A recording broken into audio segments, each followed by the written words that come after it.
When most people think of San Francisco, trolley rides or sightseeing is the first thing that comes to mind. Although San Francisco is one of the most expensive cities in the world with a bustling economy, there is definitely a divide. Aside from the dreamy hills or even the dreaded Tenderloin, let me introduce to you Bayview, Hunters Point. As the Urban Renewal Act from the 1950s to the 1970s pushed Black families into the ghettos of the Fillmore and Bayview districts, they became the most neglected communities in San Francisco. Hunters Point itself is settled along the harbor, which makes the air quality extremely low as it's polluted with chemicals and oils. Bayview offers affordable housing, and the families that live there are low income and rely on government assistance. When you drive through Bayview Hunters Point, there's rundown projects, littered streets, and cop cars constantly patrolling the area.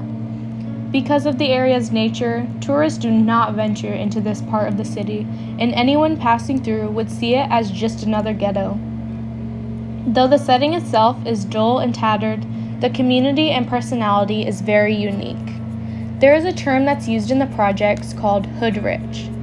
Someone who is hood rich has very little resources in terms of housing, social status, and education, but still seems to always find a way to flex. These are the innovators in a sociological aspect. They wear gold and iced-out jewelry, rock designer bags and shoes, and some even drive Porsches, Mercedes, and BMWs.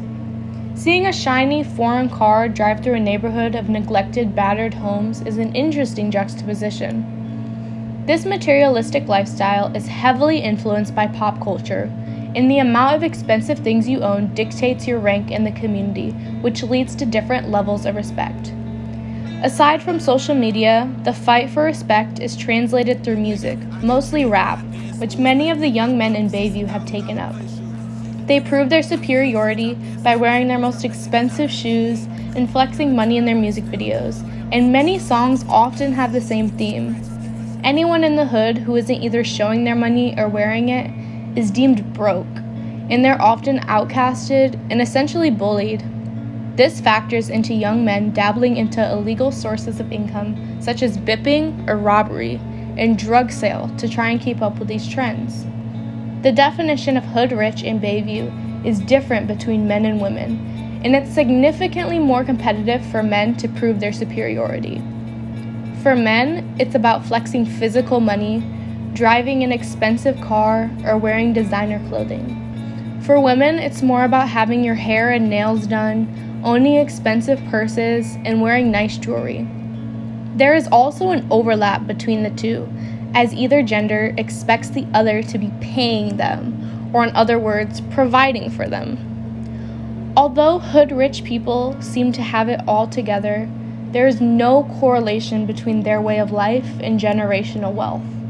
They are still struggling as individuals and as a community. Poverty is at an all-time high, and not only is the lifestyle toxic financially, but it is also dangerous.